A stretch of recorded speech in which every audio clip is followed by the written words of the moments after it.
A cracked muffler on an airplane can kill the pilot, whoever's in the plane, and whoever's on the ground when the pilot passes out and crashes.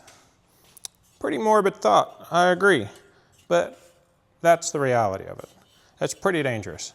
So this muffler here came off of this plane right about there, and I found the crack during an inspection. So the reason why a cracked muffler is so dangerous, because around that muffler is this shroud. The shroud brings cold air in from outside through essentially the front of the cowl. And then the air coming out here, which is now warm, hot even, goes into the cabin. Now, just for the sake of accuracy, this particular airplane has 2 mufflers, one on each side. One side serves carb heat, the other side serves cabin heat. On this particular aircraft, the side that had the crack in it actually served the carb heat. Carb heat prevents carb ice. That's a different video, which isn't actually over there because I haven't made that video. Yeah, it's not over there. Anyways, so this could be fixed. I mean, a guy could weld that up there, but the problem with aviation mufflers is that they're made out of stainless steel. They're made out of a particular brand of breed alloy, a particular alloy, combination of metals. And also, when you get a leak in a muffler, you get all the contamination in there.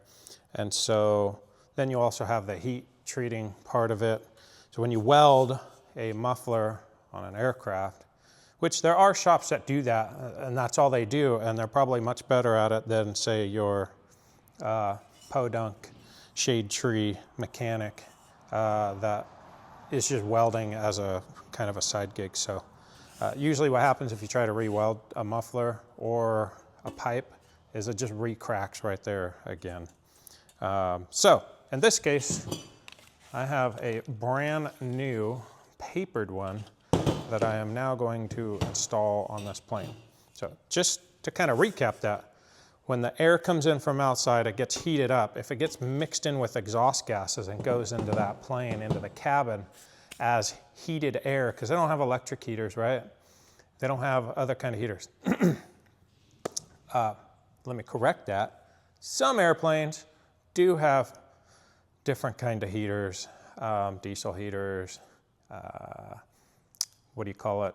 Jets have air that comes off the engine. I don't know, I don't work on jets, but they heat up differently on general aviation aircraft, small ones, small single engine airplanes. The general rule, they get their heat from the outside of the muffler. And so it's imperative that these get inspected. I found this one with the smoke machine. There's lots of ways to inspect them. You use a smoke machine, you use penetrating oil around the welds, and then look inside with a borescope to see if there's any seepage through. If you have like a pinhole or something, that's gonna show up. You can put a shop vac on the bottom. The standard way that they've been doing forever is you put like a shop vac on here, on the end, on reverse, on a blow, not a suck. It goes up in there, and then, of course, the valves and the pistons, the valves and the cylinders are closed, and so you're pressurizing the system, not a lot of PSI, but a lot of volume of air, and then you spray the outside with soapy water, kind of like finding a hole in a tire or an inner tube when you were a kid, and you were patching your bicycle inner tube for the 10,000th time, because you live on a property that is full of sticker bushes. Don't get me started. So, yeah, it's a simple job, replacing that. I've got some new exhaust gaskets that go on the flange. I'll show you. They go right there. Yep. And then that goes on there, and then we torque down the bolts, and we put Humpty Dumpty back together again. And everybody lives. It's great. If you have any questions about that whole process or everything I just talked about, put your questions in the comments. So at this point, you might be wondering, well, in between inspections, how do you know if the exhaust started leaking mid-flight? Maybe you got a crack and you're halfway to somewhere, it's the middle of winter and you're freaking cold, so you turn on the carb heat, and lo and behold, you're sucking in exhaust fumes. Well, if you've got actual fumes, you're probably going to smell that if it's a big crack like what I have, because that's a lot of exhaust gases that's mixing with the air. It's going to smell. But if you only have a teeny tiny hole, then you're only going to get a teeny tiny bit of exhaust mixed in with a mass of external air, and you're probably not going to smell that. But what's still going to start accumulating in the cabin is carbon monoxide. Carbon monoxide is an odorless gas. And what it does is it blocks your blood from holding oxygen because it takes up residency in the blood where the oxygen would be more and more. So then eventually, pilot goes night-night because there's no blood going to the entire body to include the brain. Turns out you need oxygen for the brain to work. Okay, so how would you know? Well, there are little stupid cards you can get. I call them stupid. I'm sure they've saved people's lives for the people that were smart enough to continue looking at it and monitoring it. But it's like a lot of people, pilots, will get these cards, they'll stick them on the dash, the panel, whatever, and they leave it there for like 800 years, and then they go old and fall on the floor, and then they stick them back up there, and nobody remembers what color it's supposed to be or what it is now. Of course, you could read the card and it will probably tell you what color it should be or shouldn't be. Anyways, they have new technology, it's electronic, and it samples the air constantly. I'll show you what one of those looks like.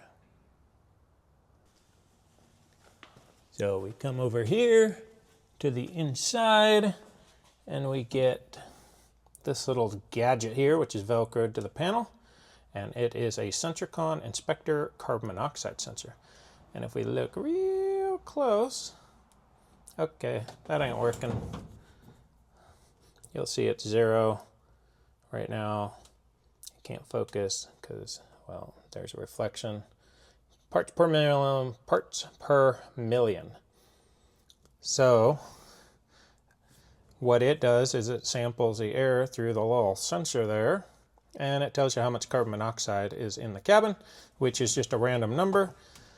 That means nothing to me because I don't know what the threshold is, because it turns out I'm not a biologist.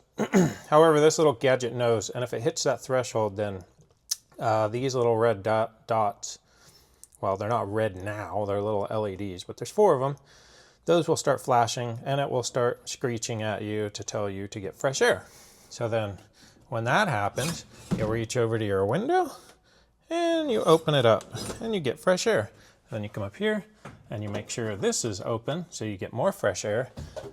And then you reach down here to the cabin heat, pull for on, which means we push it to close it. And then everybody lives. So that is what we do.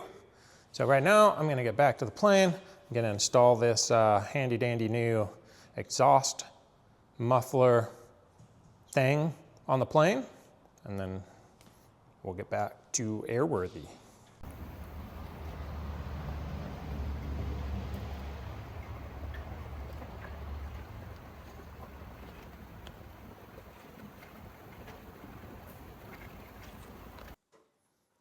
So this is the complete and installed new muffler.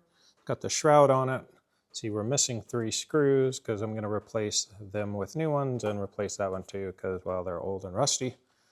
And so as you can see, that is the intake port, which sits right behind the cowl where the air comes in, gets forced under pressure into there, goes down, mixes around under the shroud, gets all nice and hot, comes down and goes straight into the carb box. There's a butterfly valve in there. Control cables on the other side to either get intake air here, or if you suspect you have carb ice or you're in carb ice conditions, you can turn the heat on, to your intake air and either melt the ice or prevent ice buildup. This side, like I said, only does carb heat.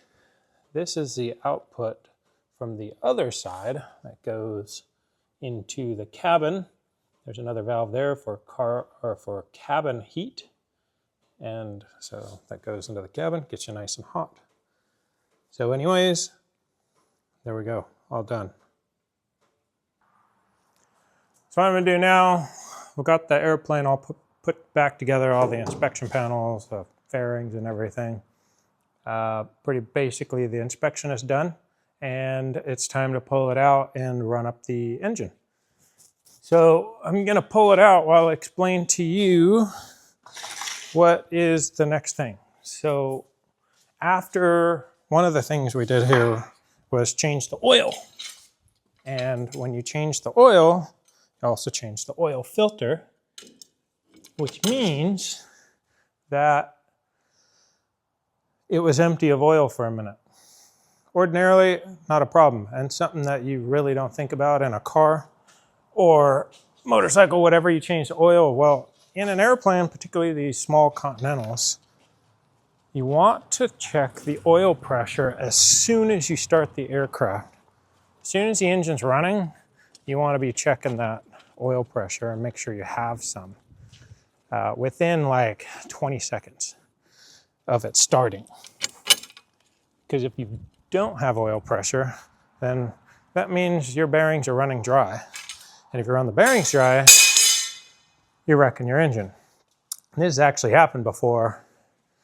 It gets quite frustrating if you don't have oil pressure, because how do you fix that without, like, how do you know to fix it until you're actually running?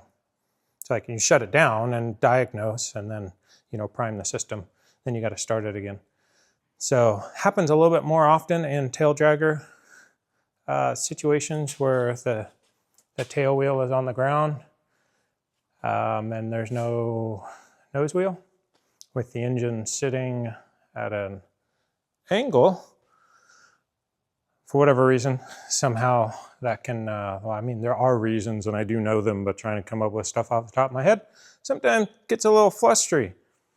Anyways, we're gonna go start it up, make sure there's oil pressure, and you can come have a look. So this will be fun because I don't have a mount in here, but we're gonna go mixture rich. And then we have over here, oh, I don't want to focus.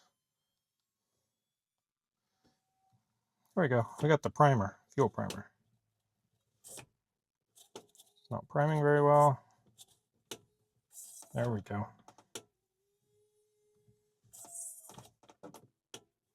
So what that's doing is just pushing raw fuel right into the intake because there's no choke. So we go mixture rich, and then we'll go in a little bit with the throttle. And what we're going to be watching is right there, oil pressure. So I'll go ahead and start it, yell out the window, clear prop, and then we'll see what we got. Clear prop. Wow. We also have to turn the power on. That's right. There we go. All right, let's try this again.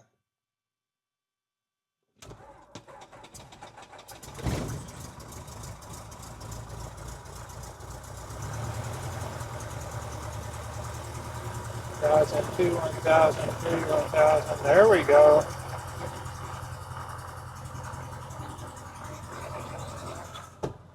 Close the window there. I don't know if you can hear me very well, but oh look, carbon monoxide sensor's going up because, well, there's carbon monoxide in here from just starting it up. The exhaust is right in front of the engine. I had the window open. That's pretty normal. Yeah. 1,200 or so RPM, 1,300. We'll leave it there. Let it warm up. Our ammeter is showing a charge. That's good. We'll clean it out a little bit so we're not flooding the engine. And It's going to sit here and warm it up a little bit.